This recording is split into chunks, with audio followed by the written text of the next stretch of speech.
Impossible has now become Mission Incredible. Operasi penyelamatan di Gua Tam Luang pada pertengahan 2018 adalah salah satu operasi penyelamatan paling rumit dan sulit dalam sejarah.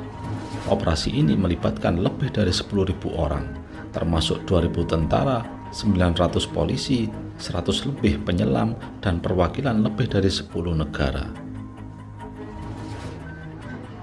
Sore hari, Sabtu Wage 23 Juni 2018, usai berlatih sepak bola, sekelompok anak-anak yang tergabung dalam tim lokal babi hutan bermain menuju ke sebuah gua di desa Pongpa, Kabupaten Mae Sai, Provinsi Chiang Rai, Thailand Utara.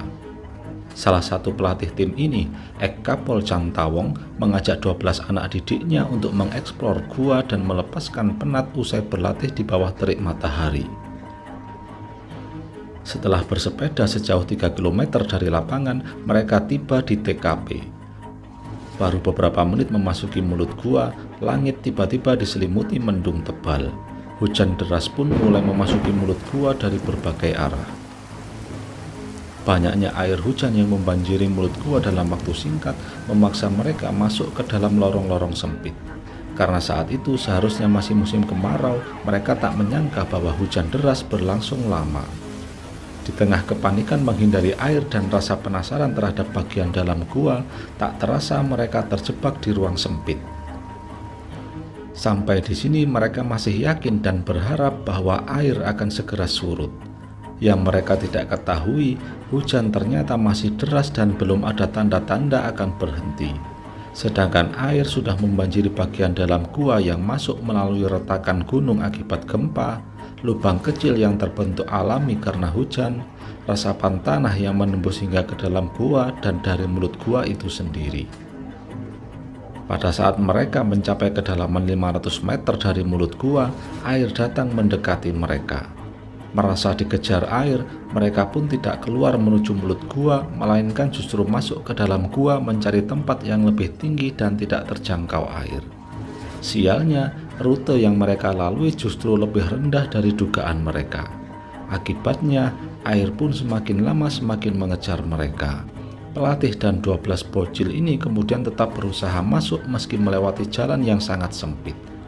Entah pada jam berapa, air membanjiri hampir seluruh lubang gua. Petualangan mereka pun berakhir di sebuah tempat yang tinggi di dalam gua. Jaraknya sekitar 2,5 mil atau 4 km lebih dari pintu masuk. Kedatangan mereka pada sore hari tadi sempat diketahui oleh salah satu warga sekitar. Karena khawatir ada apa-apa, warga melaporkan kepada pelatih utama tim babi hutan, Noparat Kantawong, yang kebetulan tidak menghadiri latihan karena lehernya sakit. Noparat adalah orang pertama yang memeriksa gua pada jam 7 malam. Ketika melihat sepeda anak-anak masih berada di mulut gua, perasaannya langsung tidak enak. HP-nya juga berkali-kali berdering. Para wali murid silih berganti menelpon menanyakan kondisi anaknya. Noparat kemudian menghubungi Songpon Kantawong, salah satu anggota tim yang tidak ikut masuk gua karena langsung pulang ke rumah seusai latihan. Songpon mengkonfirmasi bahwa 12 temannya dan coach Ek Kapol masuk gua setelah latihan. Noparat, sang pelatih utama, langsung melapor ke polisi setempat dan petugas Taman Nasional Gua Tam Luang. Beruntungnya mereka, polsek setempat langsung merespon. Apalagi saat itu hujan sempat berhenti sebentar. Setengah jam kemudian, petugas Taman Nasional dan polisi memeriksa lokasi langsung. Melihat derasnya air yang memasuki mulut gua, mereka tidak bisa berbuat banyak lagi. Setelah hujan deras kembali turun, pihak kepolisian langsung menghubungi tim SAR yang lebih profesional dan mumpuni untuk mengatasi masalah seperti ini. Di luar dugaan kita, pada jam 10 malam, Gubernur Chiang Rai langsung mendatangi lokasi. Orang yang namanya susah dibaca ini mengobservasi TKP dan memutuskan untuk membentuk tim khusus dan memulai pencarian keesokan hari.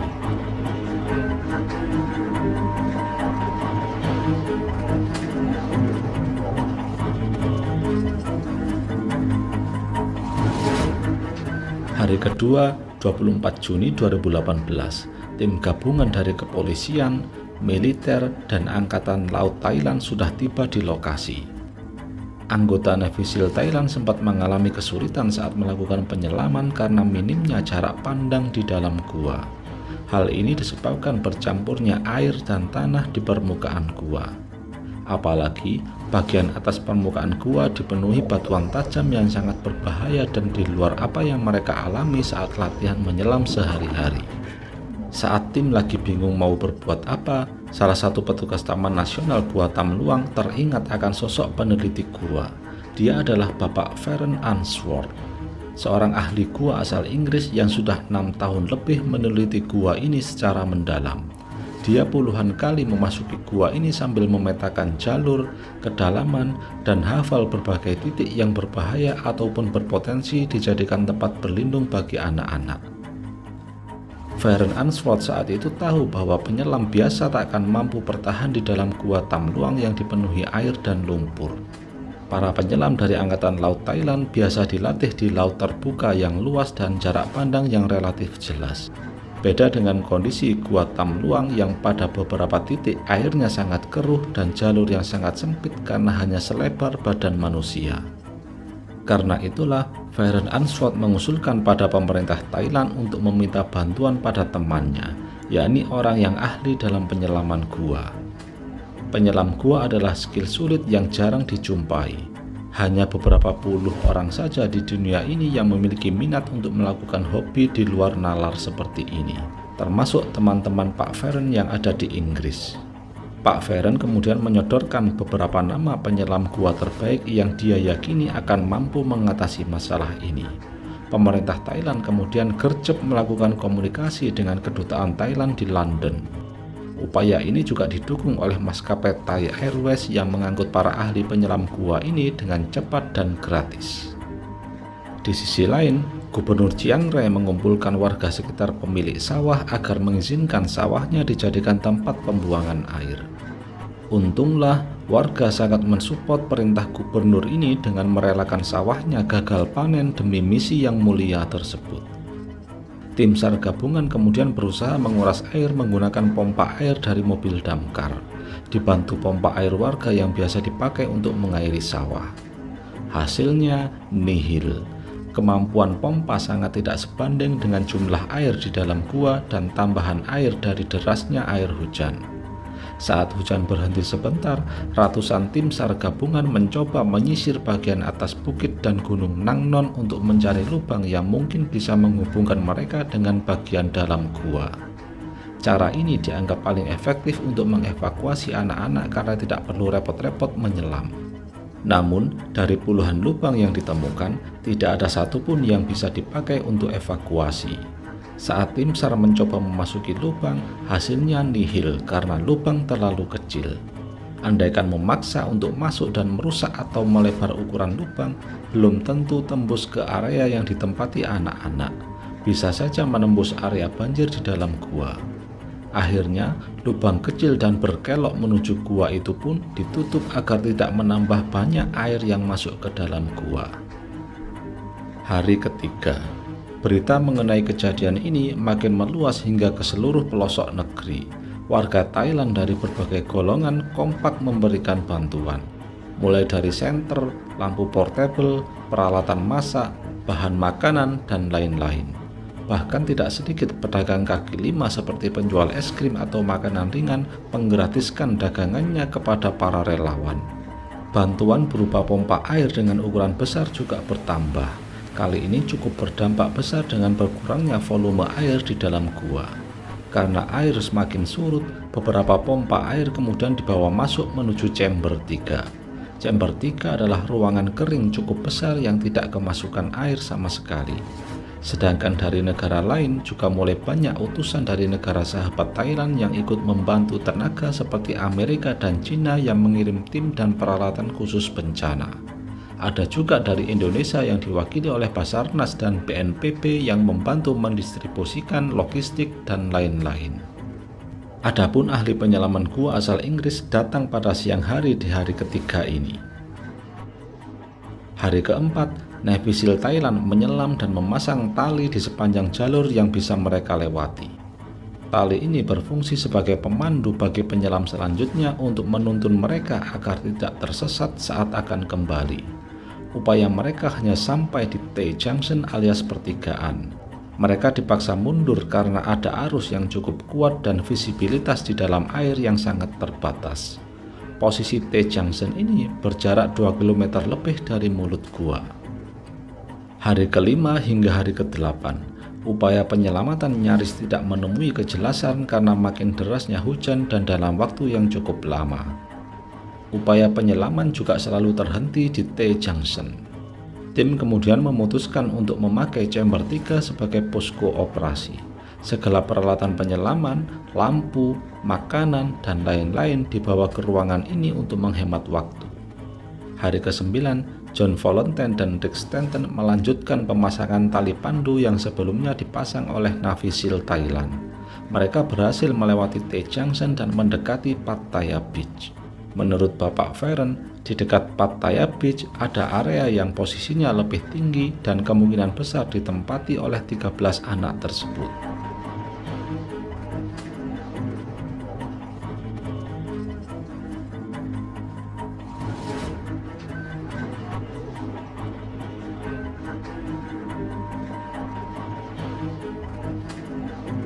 Karena persediaan oksigen yang menipis dan ketidakpastian posisi area yang kering, John Valentine dan Rick Stanton kembali lagi menuju chamber 3. Keesokan harinya, hari ke-10, Rick Stanton dan John Valentine mengulang rute yang kemarin mereka lalui. Mereka berdua berhasil melewati Pattaya Beach dan sampai di sebuah ruang kosong. Saat mereka keluar dari air, mereka disambut oleh anak-anak wakeboard. How many of you? 13. Brilliant. Many people are coming. Rick dan John cukup terkejut melihat kondisi anak-anak. Meskipun mengeluh lapar, tapi mereka tidak terlihat seperti anak yang sakit. Badan dan kondisi mereka nyaris seperti anak yang sehat. Rahasianya ada pada sang pelatih, Ek Kapol Chantawong, yang mengajari anak-anak untuk melakukan meditasi. Meditasi ala Thailand yang seringkali berakar pada tradisi Buddha Theravada dapat membantu menahan rasa lapar. Teknik meditasi seperti Vipassana atau Samatha yang umum dipraktekkan di Thailand melatih kesadaran penuh dan pengendalian pikiran. Dengan memfokuskan perhatian pada nafas atau sensasi tubuh, meditasi ini bisa mengurangi dorongan lapar yang dipicu oleh faktor emosional ataupun kebiasaan. Setelah beberapa menit berbincang dan merekam kondisi anak-anak, Rick dan John pamit untuk kembali keluar gua. John menjanjikan anak-anak bahwa besok akan ada tim yang kesini sambil membawakan makanan. Kembalinya John dan Rick ke chamber 3 dengan membawa berita gembira ini disambut dengan sukacita oleh tim penyelamat. Penantian dan usaha keras mereka dalam 10 hari terakhir membuahkan hasil. Kabar ini kemudian diumumkan oleh Gubernur Chiang Rai dan disambut dengan sukacita oleh warga dan keluarga anak-anak.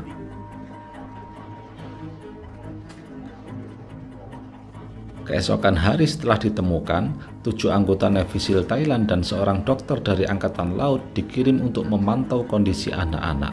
Mereka membawakan anak-anak makanan, minuman, lampu, selimut, dan obat-obatan. Dari 8 penyelam, 3 diantaranya kembali ke chamber 3 dan 4 sisanya ditinggal untuk menemani anak-anak. Hari ke-11, tim penyelamat yang dipimpin Gubernur Chiang Rai melakukan rapat untuk misi evakuasi. Opsi pertama adalah mengirim penyelam lalu membawa 13 anak tersebut keluar. Tantangannya, 12 anak dan 1 pelatih tersebut tidak bisa menyelam. Bahkan sebagian anak masih belum bisa berenang. Kalaupun mereka dilatih cara menyelam dan dibekali peralatan lengkap, belum tentu lancar mengingat kondisi lorong gua banyak yang sempit. Apalagi perjalanan menyelam akan berlangsung sekitar 5 jam. Situasi ini rawan menimbulkan kepanikan dan bisa berakibat fatal. Opsi kedua adalah mengebor dari atas sebagaimana yang dilakukan oleh tim penyelamat di tragedi pertambangan Chili. Namun, kendala utama di sini adalah medan perbukitan yang nyaris tidak mungkin bisa dilewati kendaraan pengangkut bor besar. Tanahnya tidak rata, berada di medan yang sulit dan tinggi. Beda dengan lokasi tambang Chili yang berada di gurun datar. Belum lagi proses mendatangkan mesin bor dari Amerika yang bisa memakan waktu hingga berminggu-minggu. Sedangkan opsi ketiga, yakni membiarkan anak-anak di dalam gua sambil menunggu air surut. Hal ini paling mudah namun bertentangan dengan alam, mengingat bulan Juli di sana adalah masa tingginya curah hujan. Bahkan seringkali terjadi hujan deras non-stop selama berhari-hari. Apalagi BMKG Thailand sudah memperingatkan akan datangnya hujan deras dalam beberapa hari ke depan. Setelah menimbang berbagai situasi dan opsi, tim memilih opsi yang paling cepat, yakni opsi pertama. Tantangan di opsi pertama ini adalah bagaimana cara mengkondisikan anak-anak agar tetap tenang saat dibawa menyelam. Richard Stanton saat itu mengajukan diri sebagai orang pertama yang akan mengevakuasi anak-anak. Richard juga mengusulkan agar anak-anak dibius terlebih dahulu. Tugas membius ini dipasrahkan kepada Dr. Harris, yakni penyelam gua dari Australia. Cara ini sebenarnya ilegal dan beresiko, namun Gubernur Chiang Rai yang tidak punya pilihan lain menyatakan siap bertanggung jawab dan menanggung segala risiko dengan catatan rencana pembiusan ini tidak boleh dibocorkan terlebih dahulu kepada publik, agar tidak menimbulkan perdebatan, kepanikan, dan kegaduhan sebelum operasi dilaksanakan. Singkat cerita, detail rencana pun disusun rapi. Sambil menunggu hujan reda, para penyelam dari Navy SEAL mulai mendistribusikan stok tabung oksigen dari chamber 1 ke chamber 3 dan beberapa titik di area kering dekat T-Junction. Tabung cadangan ini rencananya akan dipakai untuk persediaan selama proses pengeluaran anak-anak. 6 Juli 2018, pada dini hari, salah satu penyelam yakni mantan anggota Navy SEAL Thailand meninggal dunia saat proses penyelaman. Penyelam bernama Saman Gunam itu sedang dalam perjalanan kembali dari chamber 3. Saman diduga kehabisan oksigen dan pingsan di dalam air keruh. Penyelam lain yang mendampingi Saman sempat berusaha memompa jantung Saman namun tidak berhasil. Meninggalnya Saman Gunam ini menjadi pukulan telak dan sempat meruntuhkan mental para tim penyelamat. Namun Rick Stanton dan kawan-kawan tetap yakin dan menyemangati anggota tim lain agar tetap optimis dengan proses evakuasi. 8 Juli atau hari ke-15, proses evakuasi dilaksanakan. 13 penyelam spesialis gua dan 5 penyelam dari Navy SEAL akan memasuki chamber 3. Pada gelombang pertama akan ada 4 penyelam yang masuk dan akan membawa anak-anak. Tiap anak memakai baju selam dan masker oksigen full face. Sedangkan tangki oksigen diikatkan ke badan mereka. Mereka kemudian dibius dengan dosis sedang. Setelah 30 menit saat efek bius mulai hilang, mereka akan dibius lagi. Selama dalam perjalanan, setiap anak akan didampingi oleh 1 atau 2 penyelam. Penyelam inilah yang mengatur dan mengendalikan badan anak melewati lorong sempit gua. Begitu sampai di chamber 3 atau area kering, setiap anak akan diperiksa oleh dokter. Jika memungkinkan, maka akan langsung diangkut menggunakan papan evakuasi menuju mulut gua dan segera dibawa ke rumah sakit. Karena evakuasi memakan waktu cukup lama dan sangat melelahkan, proses ini baru selesai dalam 3 hari.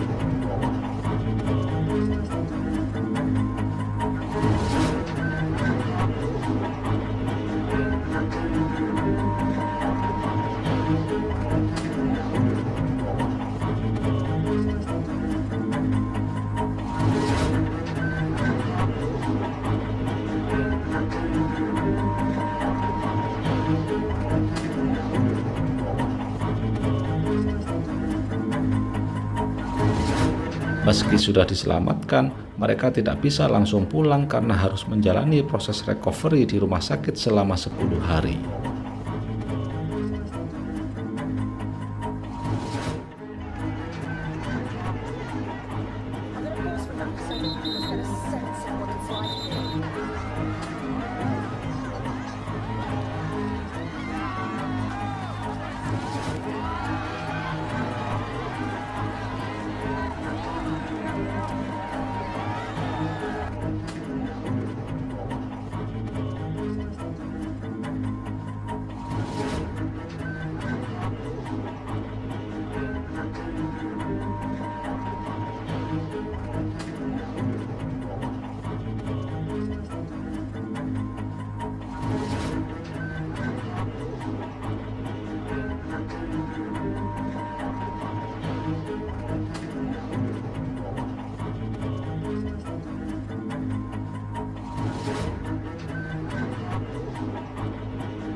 Atas jasanya yang besar dalam misi penyelamatan sulit ini, 3 minggu setelah evakuasi, para penyelam gua asal Inggris diundang secara khusus untuk menerima penghargaan dari Perdana Menteri Inggris Theresa May, termasuk juga peneliti gua Tamluang Fearne Answorth.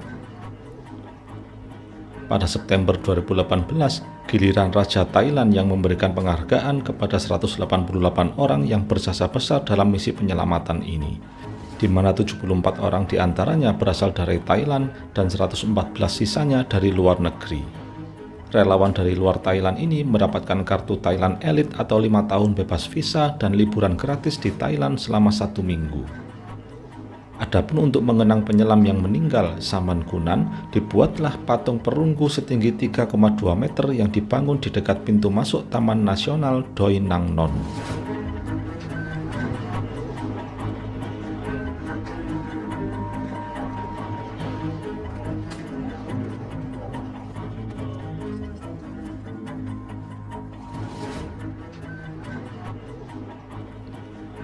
Pada Oktober 2018, 12 bocil dan 1 pelatih Wildboard diundang ke Inggris untuk menonton pertandingan kandang tim terbaik di dunia dan akhirat, yaitu Manchester United. Ke-13 tamu VIP ini ditempatkan di tribun kehormatan dan mendapatkan kesempatan untuk bertemu langsung dengan beberapa pemain MU. Hampir 1,5 tahun setelah kejadian ini, salah satu anggota Navisil Thailand, Beirut Pakbara, meninggal dunia setelah lama berjuang dengan penyakit yang dia derita karena misi di Tamluang. Beirut Pakbara menderita infeksi darah yang dia dapat saat masa evakuasi bersama Navisil Thailand. Beirut dianggap sebagai pahlawan kedua setelah Saman Gunan dan mendapatkan penghargaan khusus dari pemerintah Thailand. Jasadnya kemudian dimakamkan di Masjid Talosai pada akhir Desember 2019. Sedangkan Gua Tamluang sendiri sempat ditutup selama beberapa bulan dan dibuka kembali sebagai wisata edukasi. Area gua yang dimasuki wisatawan lebih terbatas dan harus didampingi oleh pemandu gua.